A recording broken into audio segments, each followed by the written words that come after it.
Thank you for staying with us here on Money Matters, and Tan Sri Wahid Omar is still with us. All right, Tan Sri.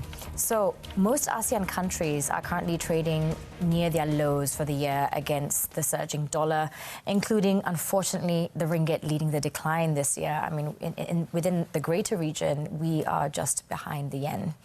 So, Tan Sri, if we can have your thoughts onto the weakening ringgit, can you tell us if is it just weakening against the USD? Is it just a factor of the USD strengthening, or are there other domestic factors that are contributing to it? And what do you think we can do about it? Well, there are multiple factors. I mentioned earlier about the trade flows and investment flows. So investment flows refers to both FDI and DIA, so foreign direct investment and direct investments abroad, as well as the portfolio funds flow. And then you also have this issue of foreign workers' remittances, which are not small.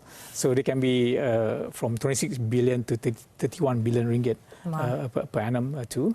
And then there's also the issue of interest rate differential between our currency and US dollars and others too. So I think, again, it's multiple factors, I would say. What do you think we can do about this in terms of where our standpoint is right now? Yeah, so I think in the shorter term, obviously, we leave it to Bank Negara to actually manage the flows. But I would like to look at the medium term and longer term. So we spoke earlier about the 1.5 trillion ringgit of current account surplus. And that is after taking into account your primary and secondary income, meaning that it includes your foreign workers' remittances, and it also has taken into account the payment of dividends and so on, right? So still, 1.5 trillion is a lot of money. Now, why is it not translated into actual flows? And it's because not all exporters convert their export proceeds into ringgit. And based on the last figure I saw, the range, as disclosed by Bank Negara, is only between 60 to 70% of the export proceeds are converted into ringgit. So they are brought back into the country, but they remain in foreign currency. So they have to hedge for their own sake? No, I think there is that opportunity. So if you have to import, it's fine. But net. So if all of us were to truly keep our currency based on our requirements, so net, there should be that 1.5 trillion ringgit after 24 years, right? Indeed. But it's not there. So I think this is where, again, perhaps, compelling exporters to convert at least 75% of their export proceeds within 6 months can be implemented. That's something that we imposed in 2016 when we had the similar financial market turbulence. Right. So that was actually in place, but it was actually reversed in 2020. Let's go on a little bit more about the depreciation of the ringgit, which has naturally triggered alarm bells and is expected to continue to slide further following any decision from the US Fed to continue to increase interest rates. So briefly, as you said earlier, this is more of a central bank policy, but what do you think could be done to minimize this impact? And more importantly, how long do you foresee this carrying on? Do you think there will be a point in which we'll say, okay, we've got to do things differently now? Do you think it's just short term? Where do you see the tune changing? Oh, sorry, Anita, I'm afraid I don't have that crystal ball. Until recently, I think most economies were expecting the interest rate to be reversed, so meaning that we're really seeing a peaking of US interest rates. And that was up to as recent as a few weeks ago. True. But now circumstances have changed. I think with the geopolitical situation that we have, in particular in the Middle East, and that's causing some other pressures too. So I think more recently, I think we've seen the American authorities saying that they probably see the interest rates remaining higher for longer.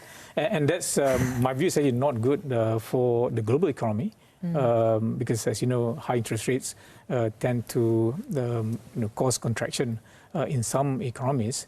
But it is our belief that it will not be forever.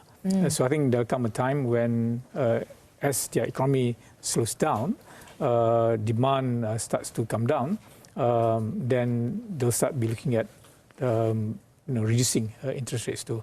Again, for how long we don't have that crystal ball, but what is important is for us to remain focused on the fundamentals, right? Yes. Do what we have to do domestically, grow the economy in terms of even our interest rate policy. Make sure that the monetary policy is suitable and that suits our requirement domestically, instead of following others as well. And that's something which I think, look at the track record of Bank Negara. They have been very good and solid. Yeah, they've been solid. Thank you so much for your wonderful input. Despite not having a crystal ball, that was very honest and forthcoming. Thank you very much, Tan Sri Wahid, for being here with us. Thank you, Anita. For the past half hour, you've been with us on Money Matters. We will be taking a break from next week on, and we'll return with our new season 3 months from now. Until we meet again.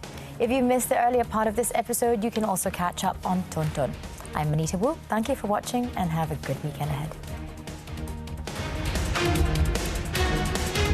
Where Sarawak government has to invest quite a huge amount. Stay with us and we'll be right back.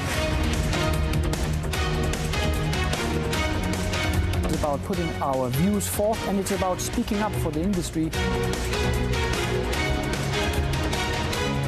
Money Matters is going for a short break. Don't go anywhere. Is that we want to see that we are moving toward that. So don't go away. Money Matters. We'll be back shortly. So I'm happy it has a record 393.8 billion ringgit. I'm Anita Woo. Thank you for watching and have a good weekend. I'm Zahir Kelvin Abdullah. I'm Azaria Tagaya. I'm Muhammad Hamdan. I'm Anita Woo. And this is Money Matters.